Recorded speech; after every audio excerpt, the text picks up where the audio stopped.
மன்னர்கள் ராஜராஜன் மற்றும் ராஜேந்திர சோழன் ஆகியோருக்கு தமிழ்நாட்டில் பிரம்மாண்ட சிலை அமைக்கப்படும் என பிரதமர் நரேந்திர மோடி தெரிவித்தார்.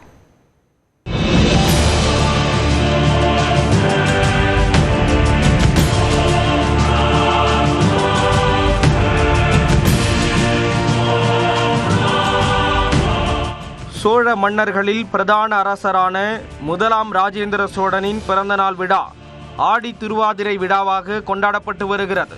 அரியலூர் மாவட்டம் கங்கை கொண்ட சோழபுரத்தில் நடைபெற்ற முப்பெரும் விழாவின் நிறைவு நிகழ்ச்சியில் பிரதமர் நரேந்திர மோடி பங்கேற்றார்.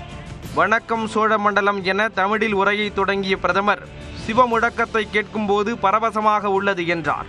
மேலும் 140 கோடி மக்களின் நன்மைக்காக மனமுருகி வேண்டியதாக கூறினார். और इलिया राजा की ये तपस्या हो, कैसा अद्भुत वातावरण, बहुत अद्भुत वातावरण।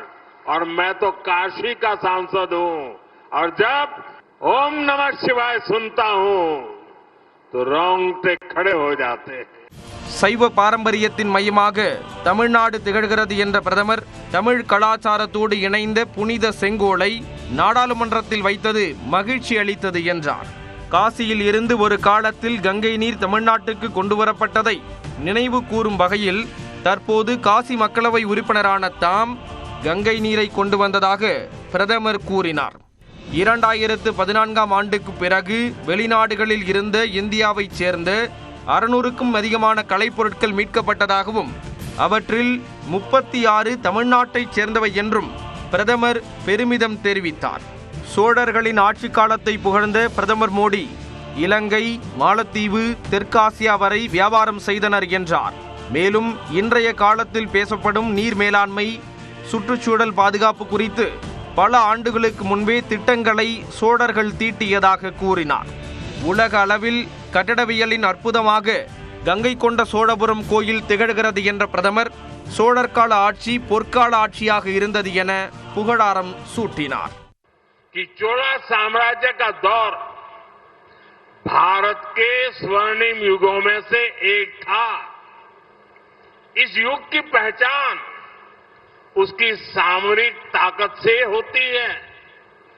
मदर ऑफ डेमोक्रेसी के रूप में भारत की परंपरा को भी चोला साम्राज्य ने आगे बढ़ाया था. लेकिन कई सदी पहले चोला साम्राज्य में कुड़ा वोलोई अमीप से लोकतांत्रिक पद्धति से चुनाव होते थे. திருமூலரின் கொள்கைப்படி ஒரே உலகம், ஒரே குடும்பம், ஒரே எதிர்காலம் என இந்தியா பயணிக்கிறது என்ற பிரதமர் சோழர்களின் அடையாளமாக திகழும் சோழ மன்னர்களுக்கு தமிழ்நாட்டில் பிரம்மாண்ட சிலை நிறுவப்படும் என்றும் தெரிவித்தார். आने वाले समय में हम तमिलनाडु में राजा चोला और उनके पुत्र और महान शासक राजेंद्र चोला प्रथम की भव्य प्रतिमा स्थापित करेंगे. நேற்று குடியரசு முன்னாள் தலைவர் அப்துல் கலாமின் நினைவு தினம் அனுசரிக்கப்பட்ட நிலையில் இந்தியாவின் வளர்ச்சிக்கு கலாம் மற்றும் சோழ அரசர்கள் போன்ற இளைஞர்கள் தேவை என்றார். விழாவுக்கு பிறகு திருச்சிக்கு ஹெலிகாப்டரில் புறப்பட்ட பிரதமரை மத்திய அமைச்சர் எல் முருகன், தமிழ்நாடு அமைச்சர் தங்கம் தென்னரசு, பாஜக மாநில தலைவர் நயினார் நாகேந்திரன் உள்ளிட்டோர் வழியனுப்பி வைத்தனர். திருச்சி சென்ற பிரதமர் மோடி அங்கிருந்து தனி விமானம் மூலம் டெல்லி புறப்பட்டு சென்றார்.